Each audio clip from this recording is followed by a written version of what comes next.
ازيك يا شباب، ايه الاخبار؟ انا الاكونت بتاعتي من كام يوم اتمسحت من على انستجرام، اتعمل لها سسبنشن. واكتشفت ان السبب اللي حصل ده كان ان الشخص اللي سرق مني فلوس اللي هو ماريو عرف ان هو يعمل ريبورت للاكونت بتاعتي واتقفلت بسبب الموضوع ده.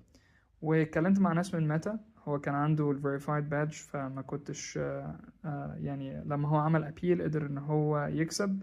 فدلوقتي انا جبت اللي هو الفيريفايد بادج ده، واتكلمت مع ناس من ميتا وقالوا لي ان the only way ان يبقى في شخص human in the loop، يعني بني ادم يعمل ريفيو للكيس دي، ان هو يجت ماس ريبورتد.